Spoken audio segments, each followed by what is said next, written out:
What's the secret code to successful business? Is it knowledge? Financial resources? Maybe it's just being at the right place at the right time. In this episode, we'll travel to Atlanta to meet Matt Bacak, a legendary marketer who cracked the code just 2 weeks after filing for bankruptcy. Since then, he's used that code to build not only one, but 3 multi-million-dollar companies. He's turned his dreams into reality and shows us that anything is possible if you set your mind to it.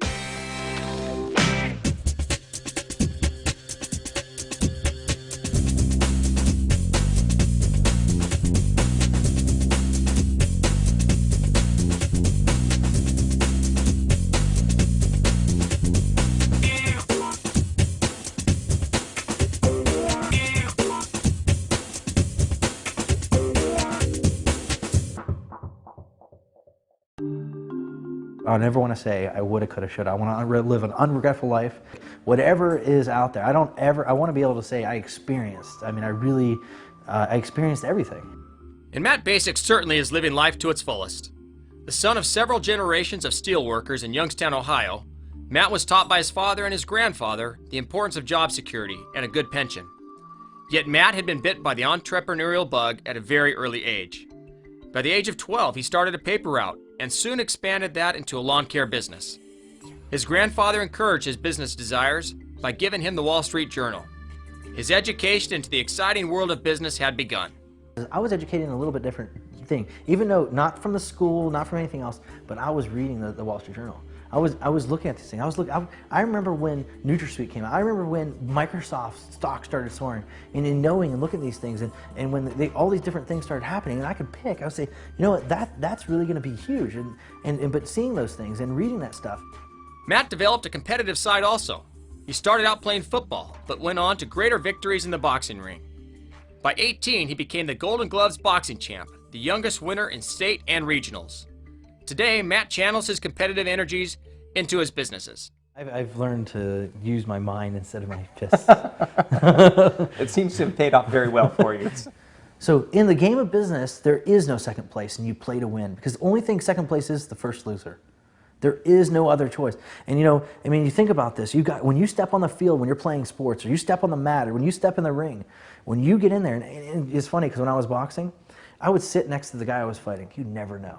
I sit next to him and I would talk to him like I'm a friend. And because I liked it. I mean, because we could be friends outside the ring, but when we stepped in it, it was over. It was game on. It was during college that Matt's love for computers and technology really took off. Doing things, and then in college, I mean, I love technology more than anything. It just became another thing, and I mean, I just spent all my time, watching stocks, trading stocks, and playing on the internet, and just kind of figuring out how this whole thing worked, and kind of putting in it, just kind of looking at it from that perspective. Matt traded stocks throughout college. At graduation, he had more money in his stock portfolio than his parents and most people he knew. But then he suffered a huge setback and was forced to file bankruptcy. He lost everything because of overwhelming credit card debt and some bad decisions. But what seemed like disaster actually became a turning point. I remember the day I walked off the bankruptcy court steps, and I won't say that bankruptcy is the solution for anything, but I will say this.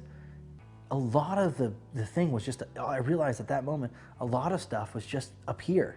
A lot of these, these things that I thought like my world was going to end that day, and I realized all it was up here, and I realized, another thing is nobody could take they can take whatever they want away from me. What they can't take is what I know.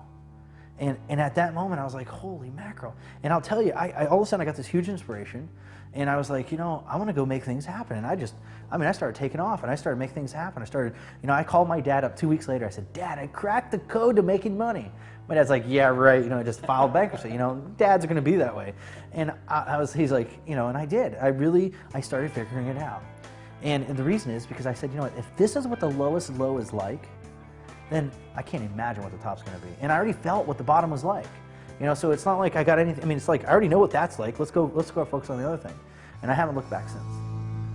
Matt realized that the code for making money hinged on making people a top priority. I wasn't focusing on people. I was focusing on the wrong things. And when I was focusing on the products and how, what was it? I wasn't focusing on the people. And I realized, it came to the conclusion, and I realized, what are the most successful people in this industry? What have they done? What do they do? And I realized Two things. One, they have a list. They have a list of people, and it's people that where you make the money. And the other thing is that they had big ticket products.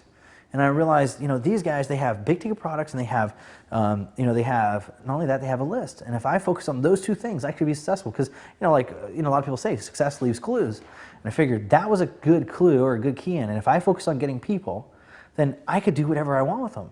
And that's exactly what I did. I started focusing on building lists, started making things happen from there, because then I could send out emails and make money from there. Or because business is about people, not about anything else. It doesn't matter.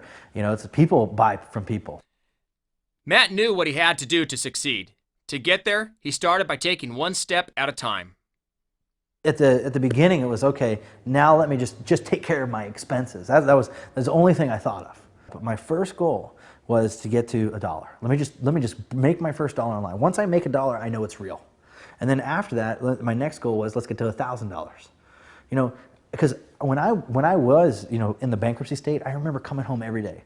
I was like, I'm gonna make $1 million, I'm gonna make $1 million. I was saying it, I was thinking it, it wasn't happening, a lot of people think about it on this thing, it wasn't happening. And I said to myself, this is ridiculous. And I realized what the deal was.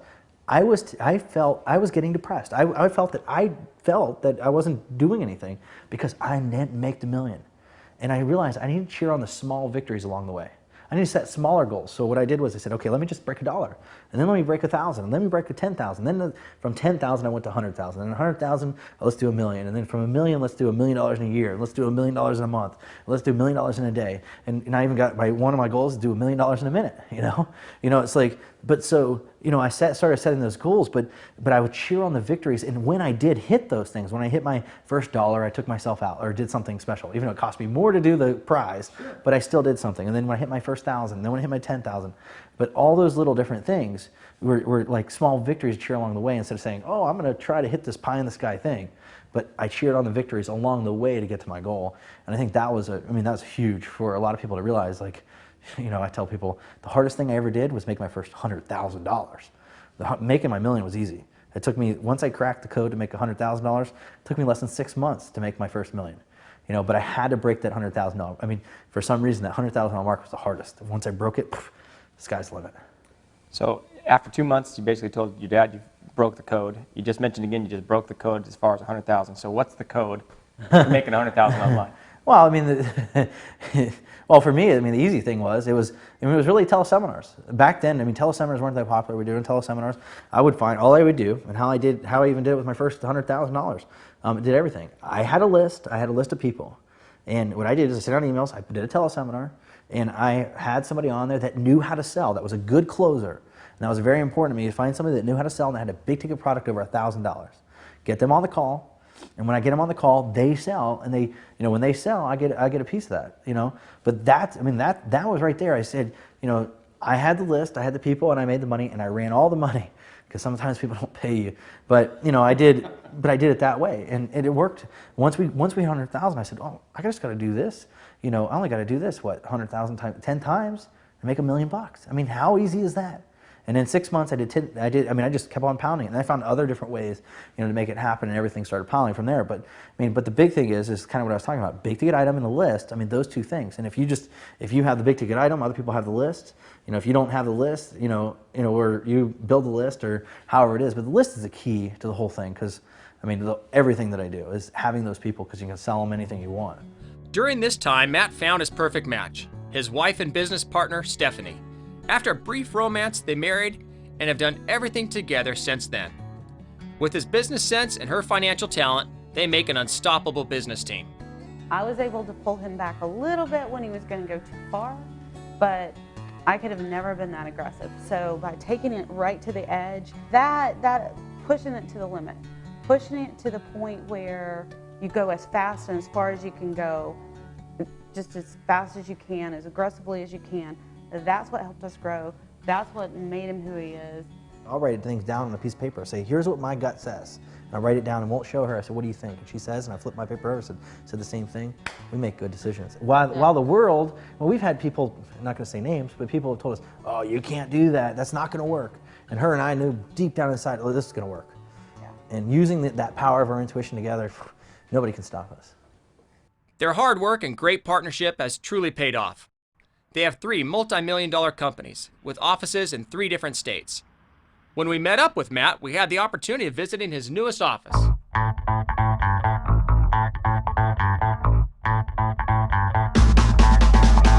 This is the office. This is a 6,800 square foot location. Whenever somebody makes a sale, they ring the bell. So then the whole office, we kind of created the environment so the whole office will get up and start cheering for that individual. So you'll hear everybody all over the place when you hear the bell, like they'll start clapping. But in this office, the rule is you can wear whatever you want as long as it's not too revealing. And don't touch the air conditioning unit. You touch the air conditioning unit or do that, any of those 2 things, I'll fire you. This is my messy office, and I did not clean it for you guys just to show you guys. This is what I call Matt's messy desk.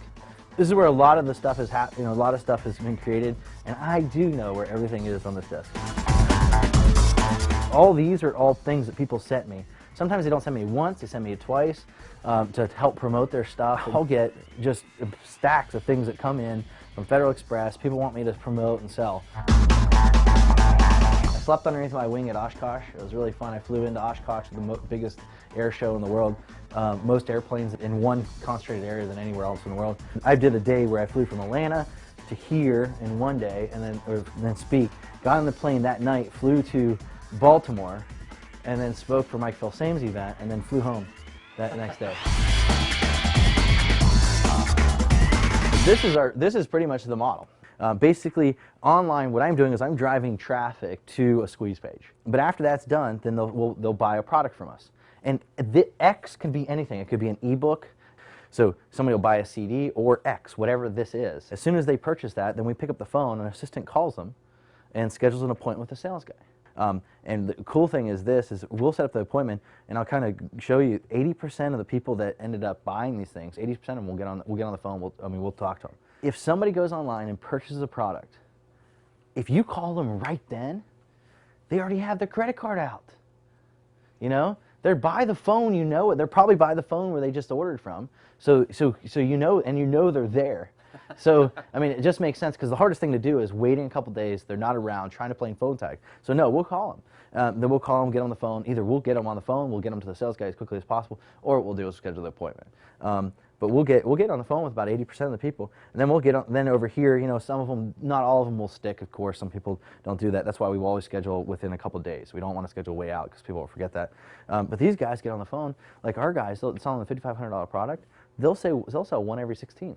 One every 16 people they talk to. Well, the cool thing is this, and if you look at this, whole model here, we can increase the amount of traffic, so that means we can increase this. We can increase the actual page here, so we can increase the conversion on the sales letter. We can increase the amount of callbacks we get and stuff like that, or we can increase the thing here.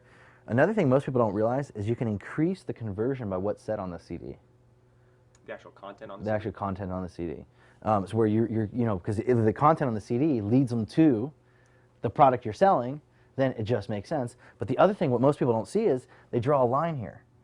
And this right here is when somebody says yes to us, they go through our system. They go through our whole system. But when somebody says no, we'll send them a postcard. These postcards are created here in the office. We'll send them a postcard that says, thank you very much. On the back will be a picture of the salesperson they talked to. And there's a thing that says, I really enjoyed talking to you on the phone. You know, and check your mailbox in the next few days. You're going to get a free gift and a big envelope with an eagle on it.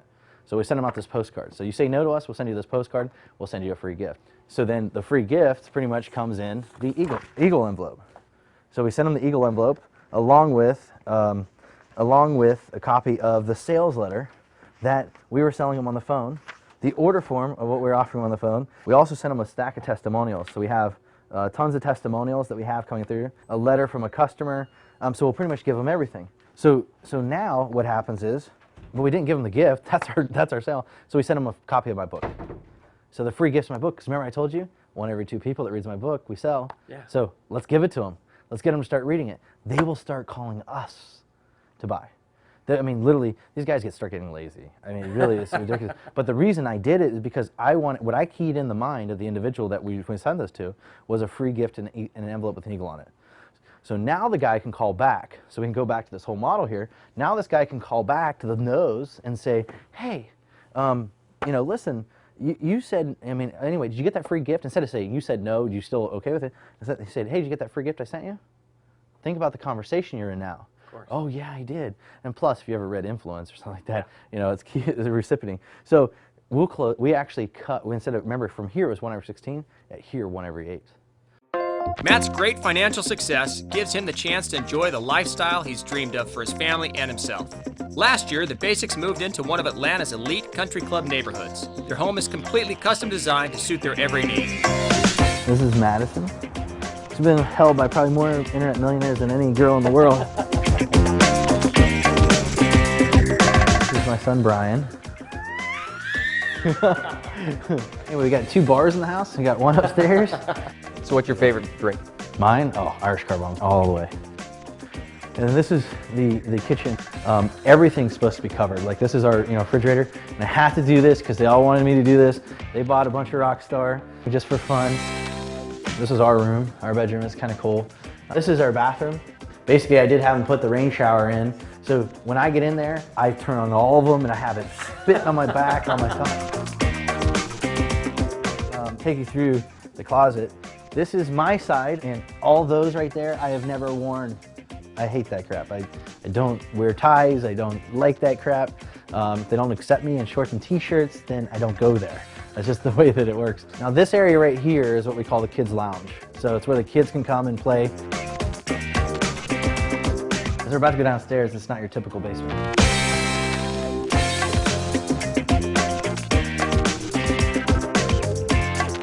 So this is our theater.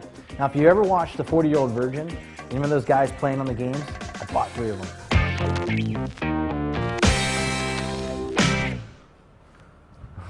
So, Yeah, sweet car, bud. thanks. So I'll tell you the kind of story from this. Everybody used to tease me. I was driving the same car I had in high school. I had a Saturn, and I got it my senior year in high school, and I told myself I was not going to get rid of that car until I made my first million. So I made my first million, and I still kept the car because I just had like all these memories of going to Panama City and having fun as a kid in college. And so I used to get teased on stage about me driving a Saturn. So finally I said to myself, well, I'm going to drive the car until it blows up. So that's exactly what I did. The car actually cost me more to fix the car than it did to get it fixed, so than it actually cost. So I went out and got this so that they quit teasing me about having a Saturn.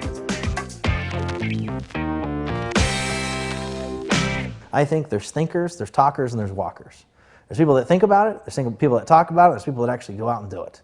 And throughout life, you kind of walk through those different things. So, if somebody never moves from the thinker perspective, then and go to the walker or the talker perspective, or it's like they think about it, but they don't ever talk about it. And then if they do talk about it, people say, "Oh, you can't do that," and they believe what everybody says. You're not going to do it. But if you say, you know what, I don't give a crap what you say, I'm just going to go out and do it. I'm sick and tired of this. Because you know what the funny thing is? The people, the naysayers, are the people that are like, well, I don't think you should do that. So how can you start if you don't have any money? First, set up a squeeze page. You'll need a domain name, a hosting account, and an autoresponder. Deciding on a short or a long squeeze page is an important step. Well, there's 2 different types of squeeze pages you can have. There's a short squeeze page and a long squeeze page. Basically, a short squeeze page is when you go to the computer, you look on the computer, and on the screen, there is a squeeze page that fits inside that area. That's a short squeeze page. And then there's a long squeeze page when you go look at the page, and you go there, and the squeeze page goes below the screen. I call that a long squeeze page. You have a choice between those 2. It's very important to know that different traffic, that you can send different traffic to both of them. Out of the short squeeze page, what I found through my testing is people that don't know who I am, never met me before, I have no name, send them to the short squeeze page because they don't want to give you time. We live in a microwave society. Nobody wants to sit down and read all this stuff. Like, tell me what you need to tell me and let me get out of here. If the traffic does not know who I am, I find that it works best, so we'll set up a short squeeze page. If it's referral traffic, like somebody refers me, I found a longer squeeze page outpulls the shorter squeeze page.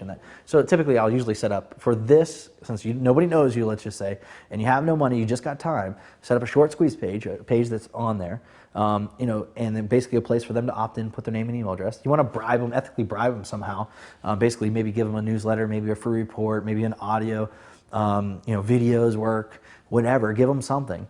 To drive traffic to his squeeze pages, Matt uses every resource available and is constantly open to new avenues. For every single niche that I own, I have a squeeze page, but I build a business around it. For every single niche that I'm in, I also have a merchant account for that company.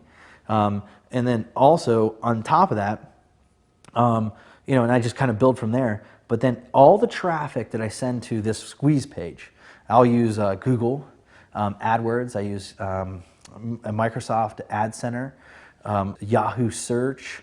I do articles. I will go and write articles, 500 to 700 word articles, and submit them out there. And we'll take that same article, we'll turn it into a press release and submit it out there.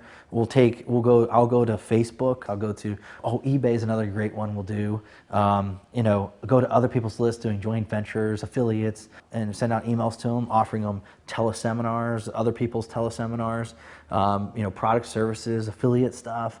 You know, continuity programs, a sales team will talk to them, you know, whatever from there, you know, and that's, you know, that's pretty much kind of, kind of a lot of stuff that we're doing to make happen. Another important step is writing and submitting articles so that you'll become known in your niche. Write articles, 300 to 500 words, or 300 to 700 words, really. Write the article, and you need 5 things to make it happen. First, you need a title. The second thing you need to have is the title. You need to have the content, 300 to 700 words. You need to have a bio or a resource box. And in that bio and the resource box is where you're going to put a link back to your page. And then you also need keywords. And basically, these are keywords that if somebody was searching for your article, that you would want them to find the article. The keywords that are not in the article, but people are searching for. For example, let's say you did how to escape foreclosure.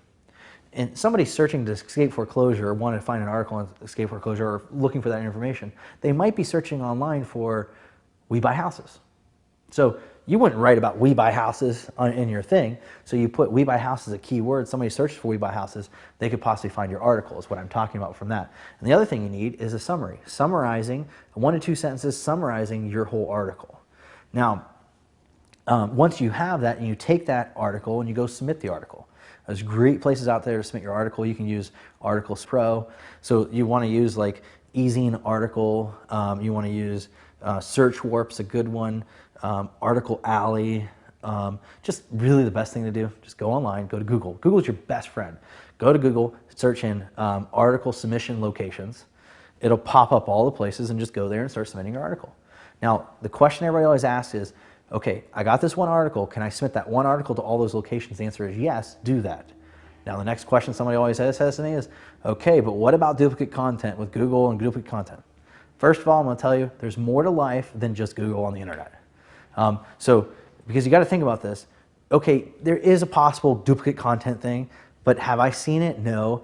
And it's funny because I think a lot of people do it just to kind of pull you into their world of like, oh, I got this product or the service that you need to get, and scare people with duplicate content. There's a lot of scare tactics out there on the internet. But so go and submit to all of them. Why? Because people read those article locations. People are going there. They have a community of people that keep on going back to these article locations, reading those. So when they read them, they're going to see your link, they're going to click on your link, go back to your page, sign up for your stuff. Plus, those links help pull you up higher in the search engine anyway. So you have that. So articles, great, you got no time. Then take those articles and rewrite those articles. Take them and rewrite the article into a press release format and submit them using free press release submission locations. I'm trying to think, because I usually use PR Web or PR Web Direct, but I know there's some great free press release locations you can go. There are directories, free directories. They will let you go put your link in there. Like, for example, one of the directories, you want to find directories like new-list. It's a directory where you put your news, they call it newsletters, new lists and new newsletters. So you're able to put your stuff on there, put your link on there, put your summary about whatever it is on there. People will click on it and go and sign up for your stuff. There's tons of them out there. Nobody really talks about them, but you can go put them on there. That's going to help you in 2 ways, 2 benefits you get out of it. One, people are literally going to go to there, click on it, and go to your page. The other thing is people are going to go, and not only that, they're going to, the search engines are going to see your links and help pull you up higher in the search engines. So you're going to get 2 benefits out of this whole thing to make that happen. But I mean, if I had no money, those are the things that I would be doing. If you got money, no got time. Money? Oh God, I would go to Elance, hire somebody to write my article. I would take audios or something I had, some content I already had, give it to Elance, have Elance take it, turn it into articles. And then from there, what I would do is I would give it to, once the articles are done, actually I wouldn't even do it. I would tell the person I hired to send it over to Traffic Magicians. I would tell them to give it to Traffic Magicians. Traffic Magicians will go and take my article, put my article on the internet and submit it out there for me, so I don't even touch that. Then they'll rewrite the article and submit it to all the press release locations. And then they'll take that same article, make PowerPoints out of the article, and have somebody verbally talk out your article, put it together with a PowerPoint, and create a video and submit them to YouTube and all these other locations. I think it's like 31 locations for out there, YouTube, Google Video, Yahoo Video. They'll do all that for you. Then they'll take it and they'll rip off the audio from it, put it into a thing, podcast it out there, iTunes and everywhere for you. And then they'll take that same exact thing and they'll go and turn it into a Squidoo site and take all those things, put it in a Squidoo site for me. So I'd have all that done, and all of them are going to be driving back to my squeeze page. They would make it so it all went back to my squeeze page anyway. And then I'll take that same exact, they'll take that same exact thing, and they're going to submit it to bookmarking sites. I mean, social networking sites. I mean, I would go to them. Then we got Google AdWords. We got to take care of somebody who's going to handle my Google AdWords. So I'd go straight to pay-per-click kid, ppckid.com. I'd have him handle my Google AdWords. Take care of that. Then the next thing I would do is I would go over to, who would I go to next? Well, I got to take care of my Yahoo and my MSN. Who would I give that to? Well, probably I'd give it to Workaholics for Hire. Have them handle that if they're still doing it. On my social networking sites, my MySpace and stuff myself. Or you can get somebody to do that for you, which I do too.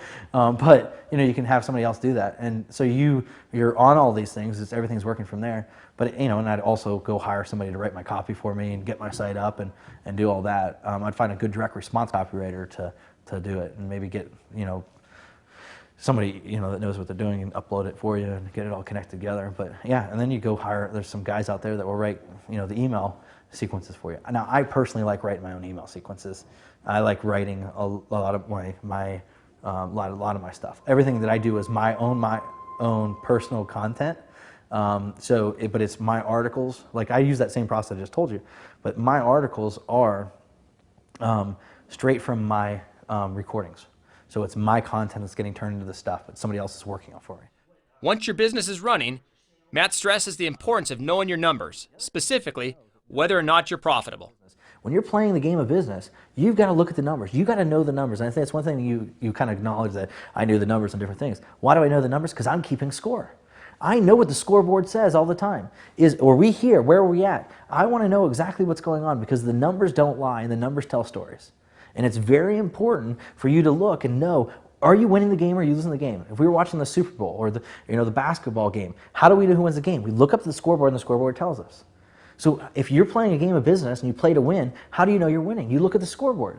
Focus on the reward or focus on the end result. And who cares? I mean, do whatever it takes to get there, to make it happen in reason. But but play hard. And you've got to look at the numbers. If you're looking at the numbers, I mean, look at your conversion rates. Look at your, how many people you're getting on your list. Look at, conversion. What's your sales numbers? Look at your total. What are your total expenses? What are your total revenue? What's your total profit? I mean, the one keys, if you don't know any numbers to look at your total revenue, minus your total expenses, give you total profit. And here's a very important part. When you're playing the game of business, you got to understand, revenue doesn't mean crap. Profits do. It's a game of profits. How much money you taking home? How much money you put in your pocket? Look at your bank account.